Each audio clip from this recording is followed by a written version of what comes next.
명절 아침, 아들과 며느리가 현관문을 열고 들어섰습니다. 오랜만에 보는 얼굴의 반가움도 잠시, 며느리의 옷차림이 제 눈에 들어왔어요. 비치는 듯한 얇은 블라우스와 너무 짧은 치마는 명절이라는 특별한 날과는 어울리지 않았죠. 어머님, 안녕하세요. 잘 지내셨어요? 그래, 잘 지냈다. 오랜만이구나. 저는 미소를 지으며 인사했지만 며느리의 옷차림이 계속 신경 쓰였습니다. 처음에는 넘어가려 했으나 마음 한구석이 불편했어요. 들어와서 짐 놓고 쉬어라. 아침 먹었니? 네, 오는 길에 먹었어요. 어머니는 진작에 일어나셨나 봐요. 아들이 대답하며 거실로 들어갔습니다. 며느리도 따라 들어가면서 거실 소파에 가방을 올려놓았어요. 차라도 한잔 할래? 네, 감사합니다. 차를 내오면서도 며느리의 옷차림이 계속 마음에 걸렸습니다. 차를 마시는 동안 며느리의 노출된 다리가 계속 시선을 끌었어요. 결국 참지 못하고 조심스레 입을 열었죠. 며느라, 명절인데 좀 더 단정한 옷을 입으면 좋지 않겠니? 순간 거실의 공기가 멈춘 듯 했습니다. 아들은 차를 마시다 말고 고개를 들었고 며느리는 잠시 놀란 표정을 지었어요. 어머님, 요즘은 다들 이렇게 입어요. 불편하셨어요? 며느리는 웃으며 대답했지만 그 웃음 속에 약간의 당황스러움이 묻어 있었습니다. 그래도 명절이잖니. 어른들 앞에서는 좀 신경 써주는 게 좋지 않을까. 제 말에 며느리는 여전히 웃으며 상황을 넘기려 했어요. 아들은 어색한 웃음을 지으며 말을 돌렸습니다. 엄마, 오늘 준비할 거 많으세요? 제가 뭐 도울까요? 저는 한동안 며느리의 옷차림을 바라보다 더 이상 아무 말도 하지 않고 고개를 돌렸어요. 전통과 예의를 중요시하는 저에게는 이런 상황이 불편했지만 세대 차이라고 생각하며 넘어가려 했습니다. 괜찮아. 너희는 피곤할 텐데 좀 쉬고 있어. 마음속으로는 이해하려 노력했지만 며느리의 태도에 서운함이 밀려왔어요. 이렇게 중요한 날에도 단정한 옷차림에 신경 쓰지 않는 모습이 제 마음을 아프게 했습니다. 새벽부터 부엌에 서서 명절 음식을 준비하고 있었습니다. 고소한 전 냄새가 집안에 퍼지는 동안 아들과 며느리는 방에서 나올 생각을 하지 않았어요. 어머님, 저희는 좀 더 자도 될까요? 그래, 피곤할 테니 더 쉬어라. 며느리의 물음에 담담하게 대답했지만 혼자서 모든 준비를 해야 한다는 생각에 한숨이 나왔죠. 부엌에서 간장을 찾으며 그릇들을 정리했습니다. 아, 이거 어디 있지? 뭐 찾으세요? 문득 뒤를 돌아보니 아들이 부엌 입구에 서 있었어요. 꾸벅꾸벅 졸면서도 일어난 모습이 보기는 했지만 도와줄 생각은 없어 보였습니다. 간장 좀 찾고 있어. 여기 있네요. 엄마, 뭐 도울 거 있어요? 아들이 찬장에서 간장을 꺼내주며 물었어요. 이미 대부분의 음식을 준비해 놓은 상태였기에 그 물음이 오히려 형식적으로 들렸습니다. 됐어. 네 아버지 살아계셨을 때부터 혼자 해왔잖니. 괜찮아. 제 마음속 깊은 곳에서는 뭔가가 자꾸 엉키는 기분이 들었어요. 그래도 좀 도와드릴게요. 그냥 가서 쉬어. 며느리 깨워서 같이 아침이나 먹어. 아들은 어색하게 웃더니 거실로 돌아갔어요. 곧이어 TV 소리가 들려왔습니다. 부엌으로 다시 들어오던 차의 며느리가 방에서 나왔어요. 어머님, 많이 준비하셨네요. 제가 이제 좀 도와드릴까요? 아침 먹을래? 밥 올려놨어. 며느리는 먼저 씻으러 간다며 욕실로 향했습니다. 잠시 후 방문이 열리고 며느리가 나왔어요. 어머니, 저희 집은 제사를 지내지 않아서요. 그냥 얼굴만 비추면 할 도리 다 한 거라고 생각해요. 혹시나 어머님이 기분 나빠하실까봐 말씀드려요. 순간 심장이 덜컥 내려앉는 듯 했어요. 제사에 대한 이런 말을 들을 거라고는 생각지도 못했습니다. 아침 먹어. 전 이제 다 됐으니까. 무슨 말을 해야 할지 몰라 그저 멍하니 서 있었습니다. 아들이 다가와 말했어요. 그래, 엄마. 우리도 이제부터 제사 너무 신경 쓰지 말자. 간단히 하고 넘어가면 되지. 집안의 중요한 의례에 대한 그들의 태도가 너무나 무심했어요. 잔말 말고 도와주지 않을 거면 방해하지 말고 방 안에 있어라. 정성껏 차린 명절 음식을 식탁에 올리고 아들과 며느리를 불렀습니다. 둘이 식탁에 앉자 며느리는 핸드폰을 손에 든 제 자리에 앉았어요. 맛있게들 먹어라. 와, 엄마 이번에도 음식 정말 많이 준비하셨네요. 아들은 한두 젓가락을 뜨고는 무심한 얼굴로 고개만 끄덕였습니다. 며느리는 더 심했어요. 핸드폰을 보며 음식을 먹는 둥 마는 둥 했죠. 며느라, 명절에는 서로 얼굴 보고 이야기하는 게 좋지 않겠니? 아, 네. 며느리는 대충 대답하고는 다시 핸드폰에 시선을 고정했어요. 식사 내내 무거운 정적이 흘렀습니다. 평소 같으면 즐겁게 나눴을 이야기들, 추억들이 이번에는 너무 멀게만 느껴졌어요. 음식은 괜찮니? 네, 맛있어요. 아들의 짧은 대답의 대화는 다시 끊겼습니다. 며느리의 눈은 여전히 핸드폰 화면을 향하고 있었어요. 요즘 일은 어떠니? 회사 생활은 괜찮고? 뭐, 그냥 그래요. 별일 없어요. 아들의 대답은 더 이상의 대화를 이어갈 의지가 없음을 보여주는 듯했어요. 속에서 뭔가 끓어오르는 기분이 들었지만 표현할 수가 없었습니다. 며느라, 그 전화기 좀 내려놓고 밥 먹으면 안 되겠니? 죄송해요, 어머님. 중요한 메시지가 와서요. 며느리는 형식적인 사과를 하고는 여전히 핸드폰을 손에서 놓지 않았어요. 정성 들여 준비한 음식들이 그들에게는 그저 평범한 끼니에 불과한 것처럼 느껴졌습니다. 너희는 평소에 어떻게 밥을 해 먹니? 주로 배달 음식 시켜 먹죠. 요즘은 편하니까요. 며느리가 밥을 한 입 뜨며 대답했어요. 아들도 덧붙였습니다. 맞아요, 엄마. 요즘은 워낙 배달이 잘 되어 있어서 굳이 요리할 필요가 없더라고요. 저는 젓가락을 잠시 멈추고 며느리를 바라보았습니다. 제가 밤새 정성 들여 준비한 음식이 배달 음식보다 못하다는 말처럼 들려 마음이 상했어요. 그래도 가끔은 집에서 해 먹는 게 더 건강하고 좋지 않니? 어머님, 시간이 금이에요. 솔직히 이렇게 제사 음식 준비하는 것보다 배달시키는 게 더 나은 것 같아요. 시간도 절약되고 손도 덜 가고요. 며느리의 말을 듣는 순간 가슴이 내려앉았습니다. 제 정성이 이렇게 가볍게 여겨진다는 사실이 너무나 서운했어요. 며느리의 배달이 더 낫다 는 말에 애써 미소를 지으며 대답했습니다. 마음은 무거웠지만 더 이상 논쟁하고 싶지 않았어요. 배달 음식도 편하긴 하겠지. 하지만 이건 우리가 오랜 시간 지켜온 전통이고 가족을 생각하며 만든 음식이잖니.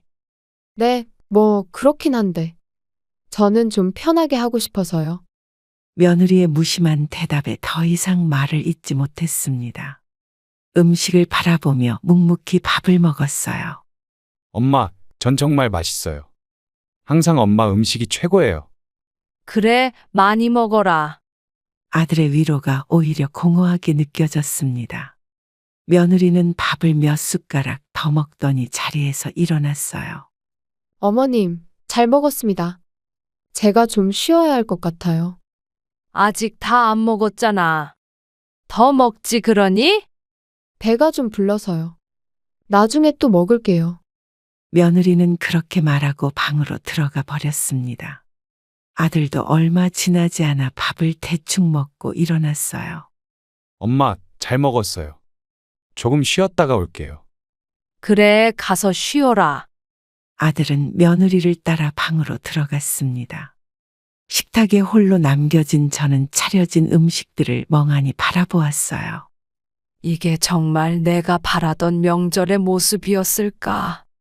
한숨을 쉬며 천천히 그릇들을 정리하기 시작했습니다. 몇 분 후, 설거지를 하려고 싱크대로 다가가자 물이 흐르는 소리와 그릇들이 쌓인 모습이 눈에 들어왔어요. 그래, 이번 명절도 이렇게 혼자 하는 거지. 중얼거리며 설거지 거품을 만들었습니다. 물소리와 그릇 부딪히는 소리만 주방을 가득 메웠어요. 방에서는 TV 소리와 간간히 들리는 웃음소리가 새어나왔습니다. 엄마, 물 좀 갖다 주세요. 아들의 외침에 잠시 손을 멈췄습니다.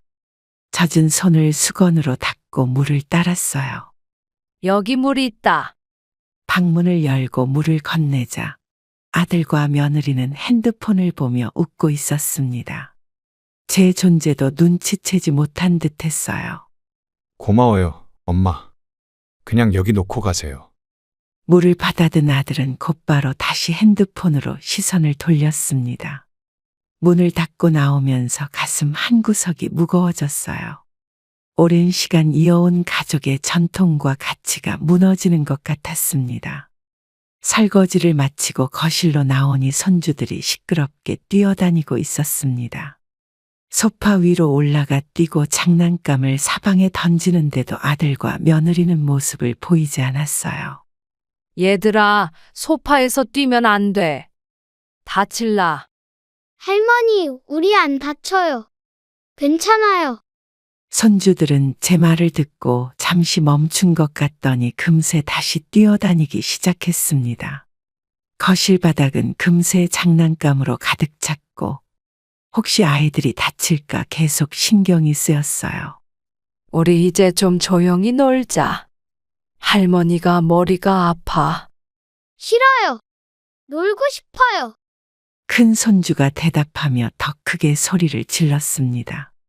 작은 손주도 덩달아 소리를 지르기 시작했어요. 아이고, 얘들아. 그러다 정말 다친다. 결국 일어나서 아이들을 하나씩 붙잡아 안치려 했습니다. 그제서야 방문이 열리고 며느리가 나왔어요. 어머, 애들이 시끄럽게 굴었네요. 어머님 괜찮으세요? 아이들이 소파에서 뛰고 장난감도 던지고 그래서 좀 말렸어. 애들아, 할머니 말씀 안 들었어. 죄송해요, 어머님. 며느리는 아이들에게 말했지만 아이들을 진정시키려는 노력은 하지 않았습니다. 오히려 자리에 앉아 핸드폰을 다시 꺼냈어요. 아들은 어디 갔니? 아, 오빠는 좀 쉬고 있어요. 어제 회사에서 늦게 들어와서 많이 피곤하대요. 며느리의 말에 잠시 어이가 없었습니다. 제가 새벽부터 음식 준비하고 설거지까지 다 했는데 아들은 피곤하다고 쉬고 있다니요. 할머니, 봐요. 이거 높이 던질 수 있어요. 큰 손주가 장난감 자동차를 높이 던졌고 그것이 테이블 위 화분에 맞았습니다. 화분이 넘어지면서 흙이 카펫 위로 쏟아졌어요. 이런, 조심해야지. 이제 그만 뛰어라. 저는 일어나서 아이들을 하나씩 붙잡아 안치며 힘들게 달래주었습니다. 그제야 손주들이 얌전해졌어요. 아, 어머님이 아이들 챙겨주셨네요. 어머님 감사해요. 며느리는 소파에서 일어나지도 않은 채 말했습니다. 애써 미소를 지으며 대답했어요. 그래, 쉬어라. 속으로는 한숨이 절로 나왔습니다. 아이들이 이렇게 뛰어다니는 걸 보고도 전혀 신경 쓰지 않는 며느리가 한편으로는 서운했고 또 한편으로는 내가 나서야 하는구나 싶어 모든 걸 혼자 떠맡은 듯한 무게가 느껴졌어요. 아이들을 달래고 나서 거실 소파에 앉아 잠시 휴식을 취했습니다. 문득 미국으로 이민 간 딸 생각이 났어요. 벌써 5년이 지났지만 명절 때마다 딸의 부재가 크게 느껴졌죠. 어머님, 커피 한 잔 드릴까요? 그래, 고맙다. 며느리가 건넨 커피를 받으며 잠시 침묵이 흘렀습니다. 창밖으로 보이는 하늘을 바라보며 딸과의 마지막 명절을 떠올렸어요. 요즘 막내 영주는 잘 지내니? 연락 왔어? 네, 지난주에 통화했어요. 잘 지낸대요. 아들의 대답은 짧았습니다. 제 마음속에는 딸과 사위가 함께했던 명절의 따뜻함이 자꾸 떠올랐어요. 네 동생이 있을 때는 이렇게 조용하지 않았는데. 엄마, 또 그 얘기예요? 영주는 미국 가서 잘 지내잖아요. 아들의 대답에 더 이상 말을 잇지 못했습니다. 딸이 한국에 있을 때는 명절마다 한복을 입고 와서 음식을 함께 준비했어요. 작년에 영주가 보내준 사진 봤니? 애기가 많이 컸더라. 네, 봤어요. 귀엽죠? 딸이 있을 때는 집안의 웃음소리가 끊이지 않았는데 지금은 그 온기가 느껴지지 않는 것 같아 마음이 허전했습니다. 아들과 며느리의 무심한 태도와 비교하니 더욱 그랬어요. 그때는 네 동생이 명절마다 아침 일찍 와서 손수 한복 입고 나와 함께 음식 준비했었는데. 엄마, 사람마다 생활 방식이 다른 거잖아요. 저희도 바쁘고. 아들의 말은 변명처럼 들렸습니다. 사위도 명절이면 항상 도움을 주었는데 아들은 그런 모습을 보여준 적이 거의 없었어요. 사위는 명절 때마다 일찍 와서 무거운 것도 들어주고 제사 준비도 도와줬었는데. 아이고, 또 비교하시네. 사위가 그렇게 좋으면 딸네 집에 가서 사시지 그러세요. 여보, 그런 말은. 어머님, 신경 쓰지 마세요. 그냥 농담이에요. 마음이 무거워졌지만 티내지 않으려 애썼습니다. 딸과 사위가 있을 때는 다 같이 정성껏 차린 음식을 먹으며 웃음꽃이 피었는데 이제는 그 시절이 참 그립기만 했어요. 영주 씨는 언제 한국에 오나요? 글쎄, 올해는 어렵다고 하더라. 애기도 있고 일도 바쁘고. 대화는 다시 끊어졌습니다. 예전에는 힘들지 않았는데 다 같이 하니 누가 힘들다 느낄 새도 없었죠. 지금은 혼자서 모든 걸 감당하는 것 같아 마음이 무거워졌어요. 명절의 마지막 날 저녁 거실에 모여 과일을 깎아 나누어 먹고 있었습니다. 어색한 침묵이 흐르다가 아들이 먼저 말을 꺼냈어요. 엄마, 이번에도 용돈 좀 챙겨주실 수 있죠? 응? 용돈. 갑작스러운 요청에 과일 깎던 손이 멈췄습니다.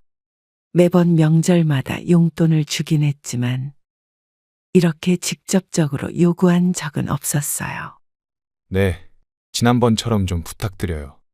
어머님, 요즘 생활비도 만만치 않아요. 지난번 주신 돈 덕분에 큰 도움 받았어요. 며느리까지 거들자 마음이 무너져 내렸습니다. 그들이 저를 찾아오는 진짜 이유가 이것이었나 싶어 서운했어요. 그래, 얼마나 필요한데? 지난번처럼 50만 원 정도면 정말 감사할 것 같아요. 아들의 대답이 너무 자연스러워 더 놀랐습니다. 처음엔 정성과 감사의 표시로 드린 용돈이었는데 이제는 당연히 받아야 할 것처럼 구는 모습이 씁쓸했어요. 너희들 이제 어엿한 어른이고 너희 생활은 너희가 알아서 해야 하는 거 아니니? 엄마, 사는 게 쉽지 않아요. 집 문제도 있고 애들 교육비도 만만치 않거든요. 제 말에 아들은 마치 기다렸다는 듯 대답했습니다. 며느리도 고개를 끄덕이며 동조했어요. 어머님, 정말 아이들 학원비가 너무 많이 들어가서 지금 형편이 좀 어려워요. 니네 둘 다 직장 다니잖아. 그걸로 부족해? 요즘 경기가 안 좋아서 월급으로는 빠듯해요. 아들의 변명이 계속됐습니다. 속에서 울컥 올라오는 감정을 애써 억눌렀어요. 알겠다. 이번에는 주겠지만 이게 마지막일 거다. 엄마, 정말 감사합니다. 다음 달부터는 정말 아껴 쓸게요. 말은 그렇게 하지만 아들의 눈빛은 진심으로 보이지 않았습니다. 지갑에서 돈을 꺼내 건네자 아들과 며느리의 표정이 한결 밝아졌어요. 정말 감사해요, 어머님. 저희가 어떻게 보답해야 할지. 보답 같은 거 필요 없어. 그냥 명절에 와서 엄마랑 시간 좀 보내주면 그게 최고지. 말은 그렇게 했지만 속으로는 이미 그들이 돈 때문에 오는 것을 알고 있었습니다. 용돈을 받은 후 아들과 며느리가 자연스레 자리에서 일어나는 모습을 보니 더는 말할 힘도 없었어요. 이제 들어가서 쉴게요. 오늘 정말 잘 먹었어요. 그래, 피곤할 테니 들어가 쉬어라. 다음 날 아침 아들과 며느리가 갑자기 짐을 싸기 시작했습니다. 이른 시간부터 분주하게 움직이는 모습이 낯설게 느껴졌어요. 벌써 가려고? 아직 명절 분위기가 다 가시지도 않았는데. 아, 엄마, 갑자기 회사에서 일이 좀 생겨서요. 빨리 가서 처리해야 할 것 같아요. 설거지를 하던 중 물기를 닦으며 물었습니다. 아들의 대답이 어딘가 어색하게 들렸어요. 오늘 일요일인데 무슨 회사 일이 그렇게 급해? 특별 프로젝트라서 내일 아침 회의 전에 준비해야 해요. 아들은 말을 더듬으며 핸드폰을 계속 확인했습니다. 무언가 이상하다는 느낌이 들었어요. 며느리는 니도 회사 일이 생겼니? 어머님, 저도 약속이 있어서요. 친구들이랑 만나기로 했거든요. 다음에 또 찾아뵐게요. 며느리도 너무 자연스럽게 변명을 늘어놓았습니다.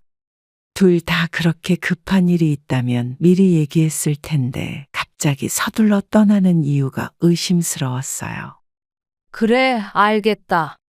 그런데 그렇게 급한 일이면 어제 말했어야지. 아침부터 갑자기 짐 싸니까 당황스럽네. 죄송해요, 어머님. 저희도 갑자기 연락받아서. 며느리의 변명은 더욱 의심스러웠습니다. 어젯밤에도 핸드폰을 계속 보고 있었는데 갑자기 연락을 받았다니요. 엄마, 음식 많이 남았는데 저희 좀 싸주세요. 회사 가서 먹을게요. 그래, 잠깐만 기다려라. 아들의 요청에 남은 음식을 싸주기 위해 부엌으로 향했습니다. 냉장고에서 음식을 꺼내며 창밖을 바라보니 따스한 햇살이 비치고 있었어요. 그 어떤 급한 일도 없이 그저 빨리 떠나고 싶은 마음뿐이라는 생각이 들었습니다. 여기 음식 좀 챙겨가거라. 길에서 조심하고. 감사합니다, 어머님. 정말 맛있게 잘 먹을게요. 며느리가 음식을 받아들며 인사했습니다. 아들은 이미 현관에서 신발을 신고 있었어요. 엄마, 다음에 또 올게요. 건강하세요. 그래, 조심히 가거라. 억지로 웃으며 배웅했지만 그들이 떠난 후 텅 빈 집안에 홀로 남겨지니 명절이 잠깐의 바람처럼 스쳐 지나간 것 같았습니다.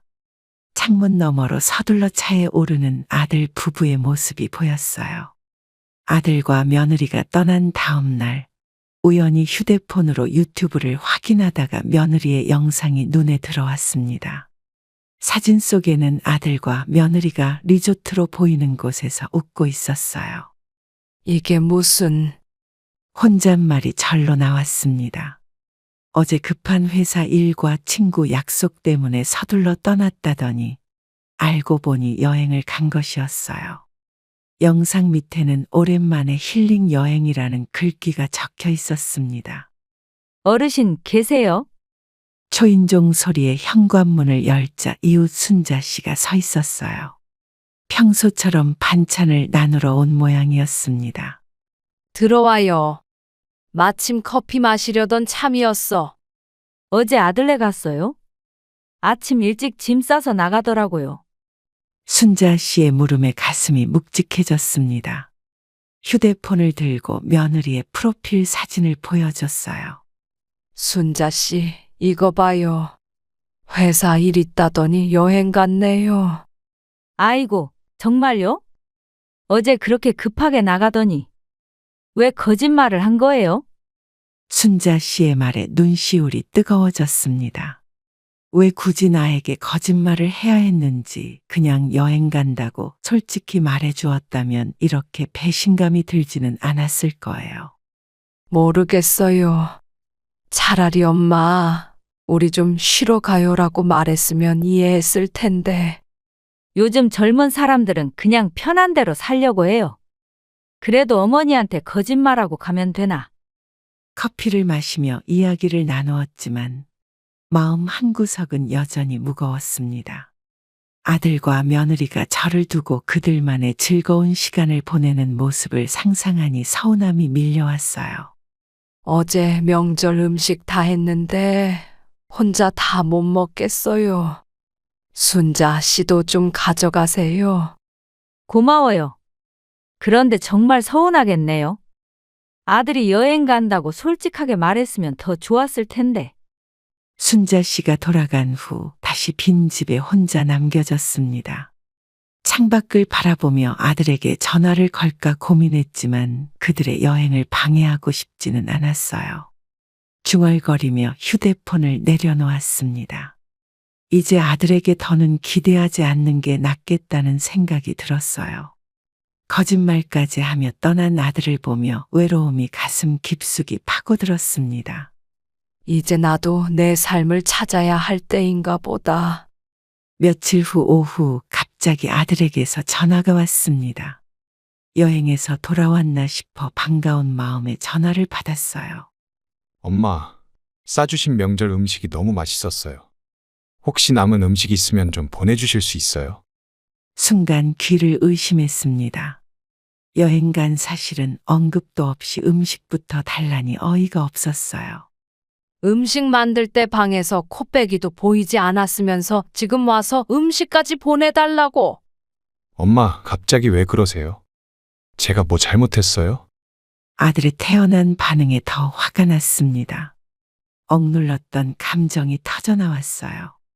너희들 여행 간 건 내가 모를 줄 알았니? 일이 있다고 거짓말하고 떠나니까 좋더냐? 엄마, 전화 너머로 아들의 침묵이 길어졌습니다. 드디어 들켰다는 사실에 당황한 듯했어요. 명절 때 가족이랑 보내는 시간은 전혀 중요하지 않니? 그리고 내가 정성 들여 준비한 음식이 너희에겐 아무 의미도 없었던 거야? 그게 저희가 좀 쉬고 싶어서. 그럼 솔직하게 말하면 되지. 왜 거짓말을 해? 그렇게 떠나가면서 이제 와서 뭐가 그리 당당하게 음식을 달라고 하는 거야? 목소리가 떨렸지만 참지 않았습니다. 그동안 쌓였던 서운함과 외로움이 한꺼번에 쏟아져 나왔어요. 죄송해요, 엄마. 미안해요. 아들은 더 이상 변명하지 않고 조용히 사과했습니다. 그러나 그 짧은 사과가 제 마음의 상처를 치유하기엔 부족했어요. 다시는 그런 식으로 거짓말하지 마. 솔직하게 말했으면 이해했을 텐데. 네, 앞으로는 그러지 않을게요. 정말 죄송해요. 통화를 마치고 전화를 끊었지만 마음은 여전히 가라앉지 않았습니다. 서운함이 깊게 남은 자리에 허탈함만 가득했어요. 혼잣말을 하며 창밖을 바라보았습니다. 잠시 후 휴대폰이 울렸어요. 아들이 보낸 문자였습니다. 엄마, 정말 미안해요. 다음에는 솔직하게 말할게요. 짧은 문자를 읽고 한숨이 나왔습니다. 아들의 사과가 진심인지 아니면 또 다른 요청을 위한 포석인지 의심이 들었어요. 이제는 아들에게 너무 많은 걸 기대하지 말아야겠다. 서운함과 분노가 가라앉지 않아 밤이 되어서야 미국에 있는 딸에게 전화를 걸었습니다. 시차 때문에 딸이 아침에 출근 준비를 하는 시간이었어요. 엄마, 괜찮으세요? 이 시간에 전화하시다니 무슨 일 있으세요? 아니, 그냥 네 목소리가 듣고 싶어서. 명절은 잘 보냈니? 딸의 걱정스러운 목소리에 억지로 담담하게 대답했지만 금세 감정이 북받쳐 올랐습니다. 결국 참지 못하고 말을 꺼냈어요. 응, 잘은 보냈지. 하지만 내 오빠랑 며느리가 이번에도 전혀 제사 준비를 도와주질 않더라. 엄마, 목소리가 안 좋으세요. 무슨 일 있었죠? 딸의 따뜻한 물음에 그동안 참았던 이야기가 쏟아져 나왔습니다. 음식을 혼자 다 준비했던 일, 며느리의 무관심한 태도, 거짓말하고 여행 간 사실까지 모두 말했어요. 아이고, 도대체 오빠는 언제쯤 철이 든대요? 해도 너무하네요. 이제는 정말 지쳤어. 아들이 이렇게까지 변할 줄은 몰랐다. 딸의 공감에 눈물이 흘렀습니다. 오랜만에 속마음을 터놓으니 마음이 조금 가벼워진 것 같았어요. 어머니가 너무 잘해줘서 그런 거예요. 이제 어떻게 살든 신경 쓰지 마세요. 그게 쉽지 않구나. 아무리 그래도 내 아들인데. 한숨을 쉬며 말했지만 딸의 조언이 가슴에 와닿았습니다. 어쩌면 정말 너무 많은 것을 기대하고 실망했는지도 모르겠어요. 엄마, 미국에 좀 오세요. 우리랑 지내면서 마음도 좀 풀고요. 여기 날씨도 좋고 손녀도 할머니 보고 싶어 해요. 그래? 내가 가도 되는 거니? 딸의 제안에 갑자기 마음이 설렜습니다. 오랫동안 한국에 묶여 있다는 생각만 했지. 정작 다른 곳에서 새 삶을 시작할 수도 있다는 생각은 못했어요. 당연하죠. 방도 준비해 놓을게요. 와서 손녀랑 행복하게 지내요. 고마워. 생각 좀 해보마. 통화를 마치고 나니 마음이 한결 편안해졌습니다. 딸의 말 맞다나 이제는 아들에게 너무 기대하지 말고 저 자신을 위한 삶을 찾아야 할 때인 것 같았어요. 이제는 내 행복을 위해 살아보자. 창밖을 바라보며 다시 한번 중얼거렸습니다. 언젠가 떠날지도 모르는 미국 생활을 상상하니 낯설지만 새로운 기대감이 피어났어요. 딸과의 통화 후 거실 소파에 앉아 내 인생을 돌아보았습니다. 그동안 모든 것을 가족을 위해 희생했던 시간들, 특히 아들을 위해 쏟았던 정성과 사랑이 떠올랐어요. 어머니, 계세요? 갑자기 현관문 벨 소리가 울렸습니다. 문을 열자 옆집 순자 씨가 서 있었어요. 들어와요. 차 한잔 할래요? 아니에요. 잠깐만요. 이거 우리 애들이 보내준 과일인데 혼자 다 못 먹을 것 같아서 나눠 먹으려고요. 순자 씨는 과일 바구니를 건네며 제 표정을 살폈습니다. 아마도 전에 있었던 아들 이야기가 마음에 걸렸나 봐요. 고마워요. 들어와서 같이 먹어요. 어머니 얼굴이 왜 그래요? 아들이랑 통화했어요? 부엌에서 과일을 씻으며 아들과의 갈등을 그리고 미국에 있는 딸의 제안까지 이야기했습니다. 순자 씨는 진지하게 듣다가 말했어요. 정말 미국 갈 거예요? 그럼 여기 집은 어떻게 하고요? 아직 결정된 건 없어요. 그냥 생각 중인 거지. 과일을 자르며 말했지만 마음속으로는 점점 미국행을 진지하게 고려하고 있었습니다. 이제는 내 삶을 찾아야 할 때가 온 것 같았어요. 어머니 말씀이 맞아요. 이제는 자기 자신을 위해 사셔야죠. 아들이 그렇게 무심하면 그냥 내버려 두세요. 그게 말처럼 쉽지가 않네요. 한숨을 쉬며 대답했습니다. 그래도 순자 씨의 응원이 큰 힘이 되었어요. 어머, 전화가 오네요. 전화를 받아보니 또다시 아들이었습니다. 마음을 단단히 먹고 전화를 받았어요. 엄마, 다음 주에 시간 괜찮으세요? 저희가 방문하려고요. 웬일로? 회사 일은 다 끝났니? 냉소적으로 물었습니다. 아들의 목소리가 어색하게 들렸어요. 그게 엄마한테 할 말이 있어서요. 무슨 말? 또 돈 얘기니? 아니에요. 그게 아니라. 엄마, 죄송해요. 이번 명절에 정말 잘못했어요. 아들의 사과에도 이제는 감동받지 않았습니다. 너무 많이 실망했기 때문이에요. 알았어. 오고 싶으면 와라. 근데 나 이제 너한테 기대 안 해. 앞으로는 너희 살고 싶은 대로 살아. 엄마, 통화를 끊고 순자 씨를 바라봤습니다. 결심이 굳어진 것 같은 느낌이 들었어요. 결정했어요. 내 인생의 주인공은 나예요. 더 이상 아들에게 기대하지 않을 거예요. 다음 명절이 다가오자 아들에게서 전화가 왔습니다. 텃밭에 상추를 돌보고 있는 중이었는데 갑자기 울린 전화에 흙 묻은 손을 수건으로 닦았어요. 엄마, 이번 명절에도 집에 갈게요. 그래? 이번에는 회사 일 없니? 냉소적인 말투로 대답했습니다. 아직도 지난 명절의 거짓말이 마음에 남아 있었어요. 죄송해요, 엄마. 이번에는 진짜 잘할게요. 아내도 음식 준비 도와드린대요. 됐다. 앞으로 명절 때 집에 올 필요 없다. 너희들 볼일 봐라. 순간 제 목소리가 떨렸지만 이미 결심한 일이었습니다. 텃밭에 무릎을 꿇은 채로 단호하게 말했어요. 어머니, 왜 그러세요? 갑자기 무슨 말씀이세요? 갑자기가 아니야. 너희들이 그동안 명절 때 해온 짓을 생각해봐라. 아들이 전화 너머로 침묵했습니다. 제가 왜 그런 결정을 했는지 알면서도 모르는 척하는 듯 했어요. 어머니, 제가 잘할게요. 이번 명절엔 정말 도울게요. 매번 그런 말만 하잖아. 이제는 지쳤다. 더 이상 실망하기 싫었어요. 엄마, 정말 그러실 거예요? 며느리도 반성하고 있어요. 내 결정이니까 존중해줘. 이제 내 삶도 좀 살고 싶어. 통화를 끊고 다시 텃밭 일에 집중했습니다. 마음이 한결 가벼워진 것 같았어요. 어머니, 물 좀 가져왔어요. 문화센터에서 알게 된 영숙 씨가 냉수병을 들고 다가왔습니다. 함께 수채화 교실에 다니는 친구로 요즘 자주 시간을 보내고 있었어요. 고마워요. 방금 아들이랑 통화했어요.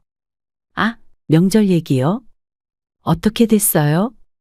물을 마시며 아들과의 통화 내용을 간략히 전했습니다. 영숙 씨는 고개를 끄덕이며 내 손을 잡아주었어요. 잘하셨어요. 저도 작년에 비슷한 결정했어요. 그 후로 마음이 한결 편해졌죠. 정말요? 후회는 안 돼요? 처음엔 좀 허전했지만 이젠 혼자서도 명절을 즐길 수 있어요. 이번에 같이 제주도 여행 가는 거 어때요? 영숙 씨의 제안에 갑자기 설렜습니다. 지금까지 명절은 항상 음식 준비하고 아들 가족을 기다리는 시간이었는데 이번엔 여행을 간다니 새로운 경험이 될 것 같았어요. 좋아요. 가보고 싶었거든요. 명절 아침 제주도 숙소 창문을 열자 바다가 시원하게 펼쳐졌습니다. 명절날 음식 준비의 분주한 모습과는 전혀 다른 평화로운 시간이 제 앞에 있었어요. 어머니, 아침 드세요. 호텔 조식 정말 맛있대요. 그래, 영숙 씨. 곧 내려갈게요. 얼굴을 씻고 옷을 갈아입은 후 거울을 보니 오랜만에 편안한 표정이 보였습니다. 휴대폰을 보니 아들에게서 메시지가 와 있었어요. 엄마, 명절 잘 보내세요. 저희는 장인어른 댁에 와 있어요. 그래. 너희도 즐거운 시간 보내렴. 짧게 답장을 보내고 핸드폰을 가방에 넣었습니다. 식당으로 내려가는 길에 영숙 씨가 반갑게 손을 흔들었어요. 어머니, 오늘 일정은 성산일 출봉이죠? 날씨 정말 좋아요. 네, 정말 운이 좋네요. 이렇게 맑은 날 제주도 오다니. 해산물 뷔페에서 아침을 먹으며 오늘 일정을 상의했습니다. 명절 음식을 준비하고 아들 가족을 기다리던 예전과 달리 지금은 제 일정을 스스로 계획하고 즐기는 자유가 있었어요. 어머니, 혹시 아들에게 여기 왔다고 말씀하셨어요? 아니요, 굳이 말할 필요 없더라고요. 커피를 마시며 대답했습니다. 이전에는 아들에게 내 행동 하나하나를 알리곤 했는데 이제는 그런 의존적인 마음이 사라졌어요. 저도 처음엔 그랬어요. 이제는 제 인생은 제가 책임지고 즐기는 거예요. 맞아요. 그동안 내 인생은 어디 있었나 싶네요. 식사를 마치고 로비에서 만난 관광 모임 사람들과 인사를 나누었습니다. 대부분 저와 비슷한 연령대의 여성분들이었어요. 버스에 오르며 창밖으로 제주의 풍경을 바라봤습니다. 문득 핸드폰이 울렸어요. 미국에 있는 딸이었습니다. 엄마, 제주도 잘 도착하셨어요? 사진 좀 보내주세요. 응, 방금 아침 먹고 이제 성산 일출봉 가는 중이야. 날씨가 정말 좋구나. 딸에게 받아 사진을 보내고 통화를 마쳤습니다. 이렇게 명절을 보내는 것도 나쁘지 않다는 생각이 들었어요. 어머니, 행복해 보이세요? 아들 걱정은 안 되세요? 솔직히 가끔은 그렇죠. 하지만 이제는 내 삶에 집중하려고요. 제주도 여행에서 돌아온 주말 갑자기 초인종 소리가 들렸습니다. 문을 열자 아들이 홀로 서 있었어요. 며느리와 아이들 없이 혼자 찾아온 모습이 의외였습니다. 엄마, 안녕하세요. 갑자기 찾아와서 죄송해요. 웬일이니? 들어와서 이야기하자. 무슨 일이 있나 싶어 긴장했지만 평소처럼 냉정함을 유지하려 노력했습니다. 거실에 앉자 아들이 작은 선물 상자를 내밀었어요. 엄마, 이거 드리려고 왔어요. 제주도 갔다 오셨다고 들었는데. 어디서 들었니? 내가 말한 적 없는데. 의아한 마음에 물었습니다. 아들은 어색하게 웃으며 대답했어요.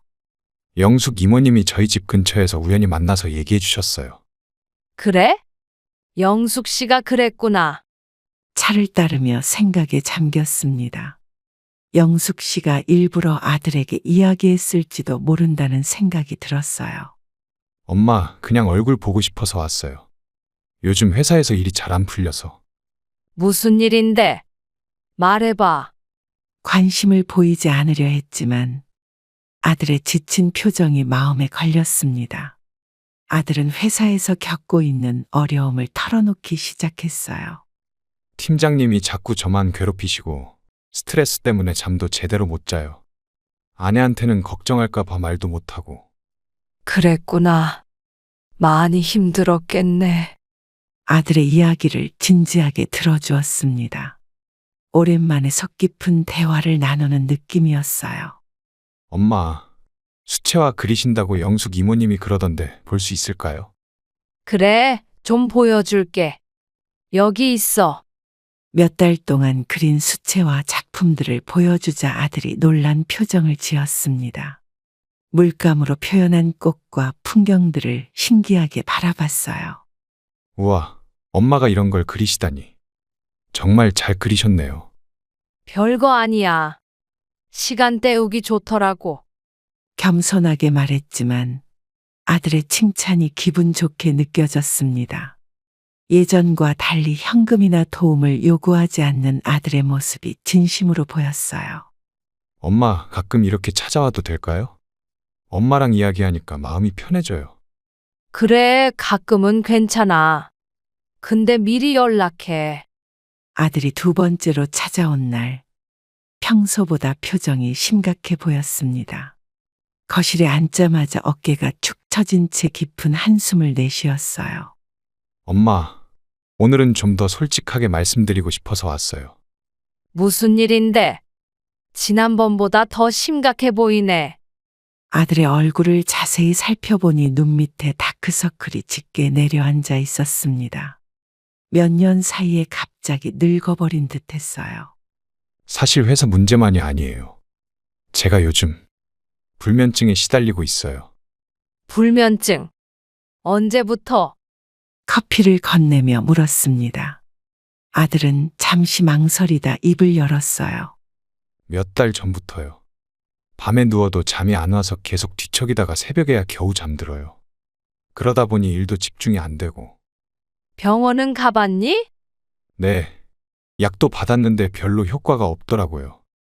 의사 선생님은 스트레스 때문이래요. 아들의 고백을 들으며 마음이 무거워졌습니다. 예전에는 자신의 문제를 절대 털어놓지 않던 아들이었는데 이렇게 약해진 모습이 낯설었어요. 그래서 엄마한테 온 거야? 내가 뭘 도와줄 수 있을까? 그냥 엄마랑 얘기하고 싶었어요. 집에선 아이들 때문에 이런 얘기를 못해요. 아내도 자기 일로 바빠서.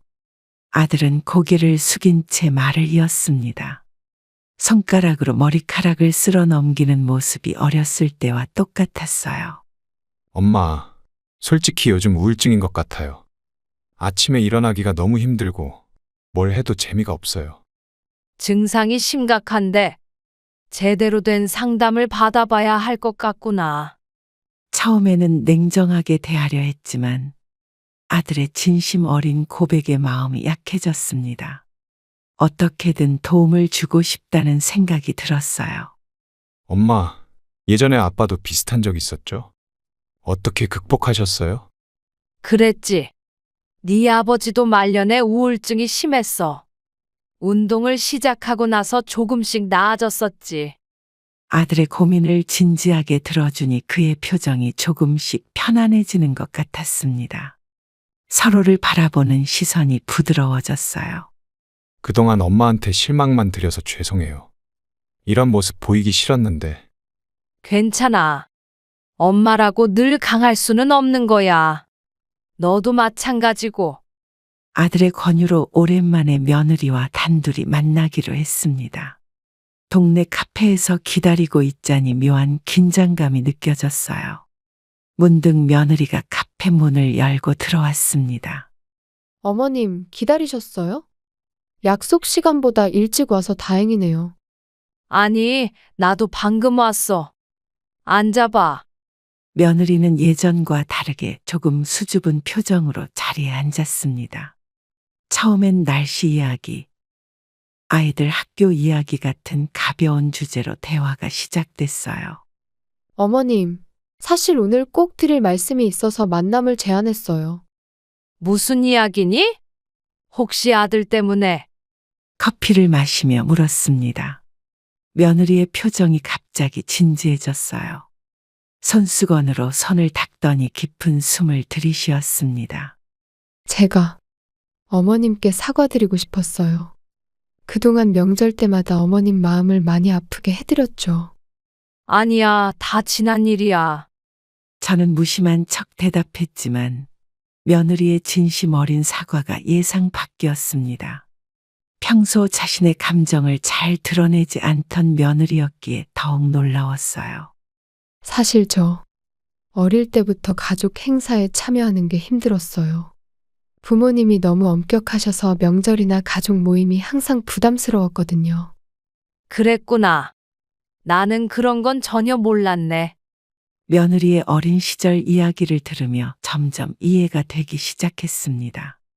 강압적인 분위기에서 자란 며느리에게 우리 집 명절 모임도 부담이었던 거예요. 어머님을 실망시키지 않으려고 오히려 더 멀어졌던 것 같아요. 어머님이 저에게 기대하시는 걸 느꼈지만 그걸 어떻게 맞춰야 할지 몰랐어요. 나도 너무 내 방식만 고집했나 보다. 세대가 다르니 생각도 다를 수밖에 없지. 처음으로 서로의 입장을 솔직하게 나누는 시간이었습니다. 며느리의 눈가에 살짝 눈물이 맺혔어요. 예전 같았으면 불편했을 침묵이 이제는 서로를 이해하는 시간으로 느껴졌습니다. 어머님, 저희가 명절에 여행 간 것도 정말 죄송해요. 솔직하게 말씀드렸어야 했는데. 이제 와서 그런 말 해봤자 무슨 소용이겠니? 그래도 내가 이렇게 마음을 열어줘서 고맙다. 처음으로 서로에 대한 오해가 조금씩 풀리는 것 같았습니다. 며느리와 차를 마시며 대화를 나누는 동안 예전에는 보지 못했던 그녀의 다른 면모를 발견하게 됐어요. 처음으로 며느리와 웃으며 대화를 나눴습니다. 오해와 거리감이 조금씩 줄어드는 느낌이 들었어요. 다음 명절이 다가오자 아들에게서 전화가 왔습니다. 이제는 명절 때마다 아들의 연락을 받는 것이 익숙해진 상황이었어요. 엄마, 이번 명절에는 우리 집에서 모이는 게 어떨까요? 니네 집에서? 웬일이니? 너무 뜻밖의 제안이라 당황했습니다. 그동안 명절이면 늘 저희 집에 오거나 아니면 아예 오지 않는 패턴이었거든요. 네. 엄마 이제 나이도 있으신데 매번 준비하시는 것도 힘드실 것 같아서요. 이번엔 저희가 대접해 드리고 싶어요. 준비는 다 할 수 있니? 의심스러운 마음에 물었습니다. 아들네가 과연 명절 음식을 준비할 수 있을지 걱정되었어요. 걱정 마세요. 저랑 은정이가 요즘 요리 학원 다니고 있거든요. 간단한 명절 음식 정도는 준비할 수 있어요. 아들의 말에 놀라움을 감추지 못했습니다. 요리에 관심 없던 아들과 며느리가 요리 학원까지 다닌다니 정말 예상 밖이었어요. 그래, 알았다. 그럼 뭐 가져갈까? 아무것도 안 가져오셔도 돼요. 그냥 편하게 오세요. 아, 맞다. 혹시 영숙 이모님도 같이 오실래요? 우리 애들이 그림 배우고 싶다고 하더라고요. 아들의 말에 순간 말문이 막혔습니다. 영숙 씨와 저는 서로의 외로움을 달래주는 친구 사이였지만 가족 행사에 초대하는 건 생각지도 못했어요. 영숙 씨까지? 괜찮을까? 당연하죠. 요즘 엄마랑 많이 어울리시는 것 같던데 저희도 더 잘 알고 싶어요. 아들의 배려의 마음이 따뜻해졌습니다. 며느리에게도 확인해 보려 했어요. 은정이도 괜찮대. 네, 오히려 은정이가 먼저 제안했어요. 엄마 친구분이니까 함께하면 좋을 것 같다고. 명절 당일 아들네 집에 도착하자 며느리가 밝은 미소로 맞이했습니다. 현관에는 할머니 환영합니다. 라고 적힌 아이들의 그림이 붙어 있었어요. 어머님, 오셨네요. 들어오세요. 집이 참 깨끗하구나.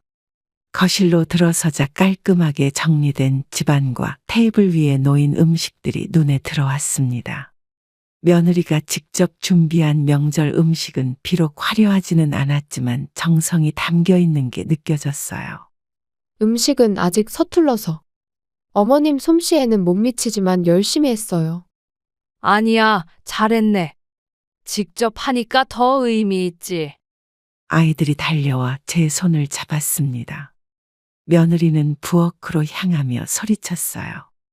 여보, 어머님 오셨어요. 빨리 나와요. 아들이 앞치마를 두른 채 부엌에서 나왔습니다.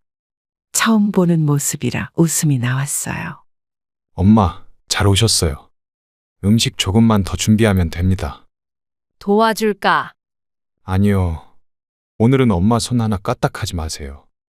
그냥 편하게 쉬세요. 일요일 아침 아들 부부와 손주들이 제 집에 왔습니다. 잠시 저희 집의 손주들을 맡기기 위해서 찾아왔었죠. 할머니, 오늘은 뭐 할 거예요? 아빠가 할머니랑 쿠키 만든다고 했어요. 그래, 오늘은 할머니가 맛있는 쿠키 만드는 법을 알려줄게. 큰 손주의 질문에 웃으며 대답했습니다. 작은 손주도 얼른 일어나 앞치마를 매달라고 졸랐어요. 부엌으로 향하면서 아이들의 작은 손을 잡았습니다. 손 깨끗이 씻고 오렴. 요리는 항상 깨끗한 손으로 시작하는 거야. 네, 할머니. 잠깐만요. 아이들이 화장실로 달려가는 모습을 보니 미소가 지어졌습니다. 아들이 아이들을 데려다 놓고 회사에 급하게 가야 한다며 오전 동안만 봐달라고 부탁했어요. 손 다 씻었어요. 이제 쿠키 만들어요. 그래, 이리 와서 밀가루 담는 거 도와줄래? 손주들과 함께 반죽을 만들고 쿠키 모양을 내는 동안 집안에는 웃음소리가 가득했습니다. 아이들이 밀가루를 흘리고 달걀을 떨어뜨려도 전혀 신경 쓰이지 않았어요. 할머니, 이거 별 모양으로 해도 돼요. 당연하지. 네가 좋아하는 모양으로 만들면 돼. 작은 손주가 밀가루 묻은 손으로 제 얼굴을 만졌지만 오히려 그런 순간들이 더 귀중하게 느껴졌습니다. 쿠키를 오븐에 넣고 구워지는 동안 거실에서 옛날 이야기를 해주었어요. 할머니, 옛날에 아빠는 어땠어요? 저처럼 말썽쟁이였어요. 네 아빠. 그럼 아주 말썽쟁이였지. 한 번은 학교 가다가 아이들은 제가 들려주는 아빠의 어린 시절 이야기에 귀를 쫑긋 세웠습니다. 좀처럼 집중하지 못하는 아이들이 이야기에 푹 빠져 눈을 반짝이는 모습이 기특했어요. 할머니 이야기 정말 재밌어요. 또 해주세요. 다음에 또 해줄게. 얘들아, 쿠키가 다 구워진 것 같은데 같이 보러 갈까? 부엌으로 돌아와 노릇하게 구워진 쿠키를 꺼내자 아이들이 환호성을 질렀습니다. 시킨 후 하나씩 먹으며 아이들의 행복한 표정을 바라봤어요. 할머니, 이거 정말 맛있어요. 엄마, 아빠한테도 줄 거예요. 그래, 봉지에 예쁘게 담아서 가져가자. 저녁이 되어 아들과 며느리가 아이들을 데리러 왔을 때 손주들은 신이 나서 오늘 있었던 일을 자랑했습니다. 어머님, 애들이 많이 힘들게 해드렸죠? 정말 감사합니다. 아니야, 애들이랑 시간 보내는 게 나도 즐겁더라. 들어와서 차라도 한잔 할래? 며느리와 아들이 거실로 들어와 앉았습니다. 손주들이 잠든 모습을 보며 잠시 미소 짓던 아들이 갑자기 진지한 표정을 지었어요. 엄마, 사실 오늘 말씀드릴 게 있어서요. 무슨 일인데? 차를 따르며 물었습니다. 아들과 며느리가 눈빛을 교환하더니 며느리가 먼저 입을 열었어요. 어머님, 저희가 요즘 집을 좀 넓은 데로 옮기려고 하는데 아파트 구입 자금이 좀 부족해서요. 그래서? 은행에서 대출을 더 받으면 되지 않니? 그게 어머님 앞으로 된 재산 중에 일부를 저희에게 미리 물려주시면 어떨까 해서요. 며느리의 말에 순간 귀를 의심했습니다. 최근 들어 아들 가족이 자주 찾아오고 친절하게 대하던 이유가 이것 때문이었나 싶어 가슴이 무거워졌어요. 지금 뭐라고? 내 재산을 미리 나눠달라고? 엄마, 너무 그렇게 받아들이지 마세요. 그냥 좀 도와달라는 거예요. 어차피 나중에 저희 것들 재산인데. 아들의 말에 충격을 받았습니다. 그동안 관계가 좋아진 줄 알았는데 이게 다 재산 때문이었다니요. 미안하지만 그건 안 될 것 같구나. 내가 살아있는 동안은 내 재산은 내가 관리할 거야. 어머님, 왜 그러세요? 저희가 얼마나 잘 모시고 있는데요. 이제 와서 도와주지도 않으시려고요? 며느리의 목소리가 높아졌습니다. 아들도 점점 얼굴이 붉어지며 화를 내기 시작했어요. 엄마 너무하시네요. 그동안 명절마다 찾아뵙고 손주들 데리고 자주 오고 했는데 이렇게 냉정하실 줄은 몰랐어요. 그 순간 모든 것이 명확해졌습니다. 아들과 며느리의 변화된 태도, 갑작스러운 관심과 방문이 모두 재산 때문이었던 거예요. 분노보다는 허탈함이 밀려왔습니다. 그래서 그동안 나한테 잘해준 거였구나. 이제 알겠다. 당장 이 집에서 나가. 엄마, 진정하세요. 저희가 잘못했어요. 더 이상 말하지 마. 애들 데리고 당장 나가. 이제 너희 얼굴 보기 싫구나. 손주들을 깨워 황급히 집을 나서는 아들 가족의 뒷모습을 바라보며 눈물이 흘렀습니다. 진심으로 화해한 줄 알았는데 결국 물질적인 이유 때문이었다는 현실이 너무 아팠어요. 아들 가족이 떠나고 집안에 홀로 남겨진 저는 서랍에서 부동산 서류와 통장들을 꺼내 테이블 위에 펼쳐놓았습니다. 그동안 모아온 재산을 정리하면서 복잡한 감정이 밀려왔어요. 이 집, 아파트, 예금. 평생 모은 게 이것밖에 없네. 혼잣말을 중얼거리며 서류들을 하나씩 살펴봤습니다. 전 남편이 남겨준 재산과 제가 직접 모은 돈이 적지 않았지만 그것이 아들과의 관계를 이렇게 망칠 줄은 몰랐어요. 영주에게 전화해 볼까? 시차를 계산해 보니 미국에 있는 딸은 아침 시간이었습니다. 망설임 끝에 전화를 걸었어요. 엄마, 무슨 일 있으세요? 이 시간에 전화하시다니. 아니, 그냥 네 목소리가 듣고 싶어서. 바쁘니? 딸의 목소리를 듣자마자 눈물이 왈칵 쏟아질 것 같아 했어 감정을 억눌렀습니다. 아들 가족과 있었던 일을 하나하나 설명했어요. 엄마, 그런 일이 있었어요? 오빠는 진짜 안 되겠네요. 그래서 말인데, 내가 생각해봤어. 앞으로 내 재산은 아들에게 주지 않고 니한테 줄 테니 그렇게 알아라. 잠시 전화기 너머로 침묵이 흘렀습니다. 딸이 한숨을 내쉬더니 조용히 말했어요. 엄마, 저에게 주실 필요 없어요. 그 재산 다 엄마가 쓰세요. 아니야, 네가 받아.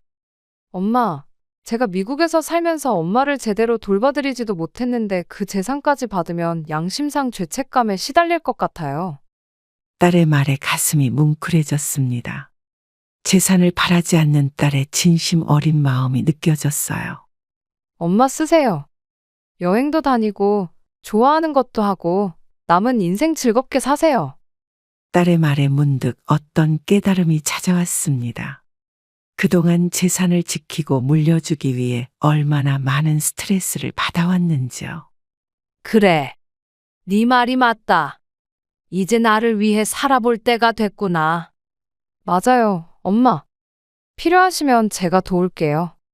하지만 그 돈은 엄마가 평생 일하며 모으신 거니까 엄마 행복을 위해 써야 해요. 전화를 끊고 서류들을 다시 정리하며 마음속으로 결심했습니다. 이제는 재산을 누구에게 물려줄지 고민하기보다 남은 생을 어떻게 행복하게 살아갈지 계획해야겠다고요. 결국 인생의 가치는 돈이나 재산이 아니라 진정한 사랑과 관계에 있다는 것을 깨달았습니다. 아들과의 갈등을 겪으며 힘든 시간을 보냈지만 그 과정에서 제 자신의 소중함도 알게 되었습니다. 누군가에게 인정받기 위해 희생하며 살기보다 내 삶의 주인공으로 살아가는 법을 배웠죠. 이제 저는 남은 인생을 더 이상 누군가를 위해서가 아닌 저 자신을 위해 살아갈 것입니다. 여행도 다니고 취미도 즐기며 새로운 친구들과 소중한 시간을 보낼 겁니다. 아마도 그것이 진정한 행복으로 가는 길일 테니까요.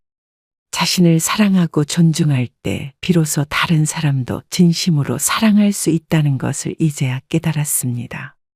비록 늦은 깨달음이지만 지금부터라도 제 삶을 소중히 여기며 살아가려 합니다. 누구나 자신의 인생에서 주인공이 되어야 하니까요. 그럼 오늘도 행복한 하루 되시길 바랍니다. 감사합니다.